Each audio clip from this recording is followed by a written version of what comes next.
Welcome to The Explainer. Today, we're unpacking an absolute billion-dollar corporate thriller. We're going to dive right into the high-stakes, frankly chaotic rise of FanDuel. This is a company that literally revolutionized sports entertainment, survived federal investigations, waged a billion-dollar ad war, only to face its absolute most brutal battle right inside its own boardroom. Okay, let's get into it. Picture this. You're the CEO of a billion-dollar sports company. You're sitting on the set of CNBC, literally sweating through your TV makeup. The cameras are rolling, you're trying to prove to everyone that your company is not an illegal gambling ring, and then you realize you absolutely cannot remember the name of the Dallas Cowboys starting quarterback. You're sitting there panicking internally. Is it Zach? Could it actually be Pack Prescott? It's a hilarious, sweat-inducing moment, but it brilliantly captures the bizarre reality of FanDuel's origins because, well, its founder wasn't even a sports fan. Section 1. The birth of daily fantasy. So how exactly does a guy from a farm in Northern Ireland, who doesn't even watch sports, end up building an American sports empire? Well, it actually started back in 2008 with a news prediction site called Hubdub. The idea was that people used virtual money to predict political and news events. But, by 2009, interest totally tailed off. So the co-founders, again, none of whom actually played fantasy sports, they looked at the traditional fantasy model and saw some pretty glaring flaws. They were like, why does this take 6 months to play? Why are the prizes so small? And why on earth can't I play on my phone? That pivot, that birthed FanDuel. But fast forward to 2012, and a massive challenger steps onto the field. Section 2. The billion-dollar ad war. So a few years go by, and FanDuel suddenly finds themselves locked in this brutal, venture capital-fueled war with a Boston-based rival, DraftKings. Now, FanDuel definitely had a multi-year head start and early operational efficiency, but their code base was aging. People were literally calling it spaghetti code.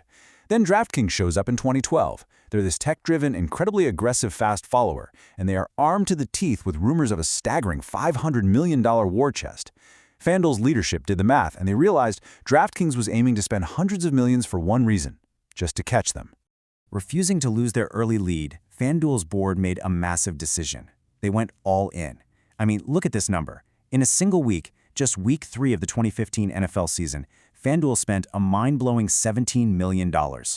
They blasted over 2,500 TV ads into living rooms across America. And the crazy thing? DraftKings was doing the exact same thing. You quite literally could not turn on a TV to watch sports without being absolutely bombarded by a daily fantasy ad promising some massive cash payout. Section 3. Surviving the regulatory nightmare. But here's the catch.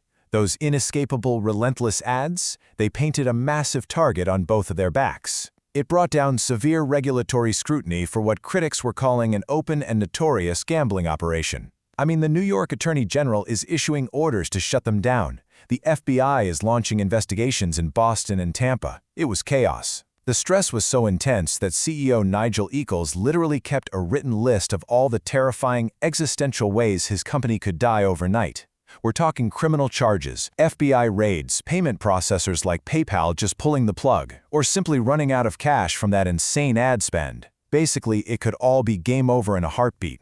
Desperate to survive these absolutely crushing legal fees, and frankly, to stop the mutually assured destruction of their ad war, FanDuel and DraftKings decided to attempt the unthinkable in 2016. They tried to merge into one massive entity. Yeah, the government wasn't having it. The Federal Trade Commission swiftly blocked the move in 2017. Their argument hit the nail right on the head. Combining these two giants would create an illegal monopoly controlling more than 90% of the U.S. market for paid daily fantasy sports. So the merger was dead on arrival. The two companies were forced to stay exactly where they were, fierce, independent rivals, burning through cash and fighting for survival. Section 4. The Supreme Court Game Changer. Just when things were looking their absolute bleakest, a total miracle comes down from the highest court in the land. May 2018, the Supreme Court strikes down PASPA. Now, for decades, this 1992 federal law had basically banned sports betting outside of select places like Nevada. This repeal completely shifted the paradigm. Almost overnight, daily fantasy sites could become fully legal sports gambling operations. Think about it. They already had millions of users, massive brand recognition, and incredible tech. FanDuel and DraftKings were perfectly positioned to absolutely dominate this new market. Section 5. The boardroom equity wipeout. Now, you'd naturally think this legalization was the ultimate salvation, right? The founders are saved, everyone gets rich, but instead, it set the stage for a ruthless corporate rug pull. In 2018, Paddy Power Betfair, which we now know as Flutter Entertainment, moved to acquire 61% of FanDuel. And guys, this is a massive lesson in reading term sheets. FanDuel had what's called a preference stack of $559 million. Basically, preferred investors, like private equity firms, had the right to get their $559 million back first before anyone else saw a single dime. According to an ongoing lawsuit, the board allegedly orchestrated a deal that valued FanDuel at, wait for it, exactly $559 million. Because the valuation didn't exceed that number by a single penny, the preferred shareholders took the first $559 million, which was 100% of the equity, leaving the founders and the early employees who built the company over a decade with literally zero. Nothing.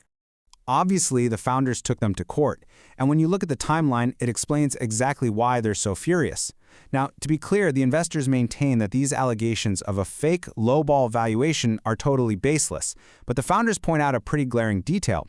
Those exact same preferred shareholders who took all the equity at that $559 million valuation, they turned around and sold their stake for $4.2 billion just 2 short years later. And today, the total company value is a staggering $31 billion. So yeah, that lawsuit has bounced all the way from Scotland to New York and remains an incredibly bitter legal battle today. Section 6. A $31 billion empire. Despite all that intense legal drama playing out behind closed doors, the company itself evolved into an absolute market juggernaut. Today, Flutter Entertainment has full ownership, and FanDuel, they command a massive 43% share of the entire U.S. sports betting market. They're not just some fantasy app anymore, guys. They've actually pulled ahead of DraftKings to control the lion's share of American sports wagers. Just look at these numbers from 2024. To put it into perspective, users wagered over $50.8 billion on their platform. That generated almost $6 billion in reported revenue. They led the entire space with 10.8 million app downloads. And they're even stepping out of the digital world and in traditional broadcasting, partnering with Diamond Sports Group to rebrand 16 regional sports networks into the FanDuel Sports Network. They are fundamentally redefining how everyday fans interact with professional sports. Which really leaves us with this ultimate irony to ponder as we wrap up today's explainer. The creators of FanDuel survived state regulators, they survived the FBI, the FTC, and a literal billion-dollar ad war with their biggest rival, all to build a game where fans could win real money. But in the greatest gamble of all, did they get completely wiped out by the players inside their very own boardroom? It's a wild story of incredible innovation and survival, but also a really stark reminder of how ruthless corporate equity can be. Thanks so much for joining me on The Explainer today, and remember, always read those term sheets.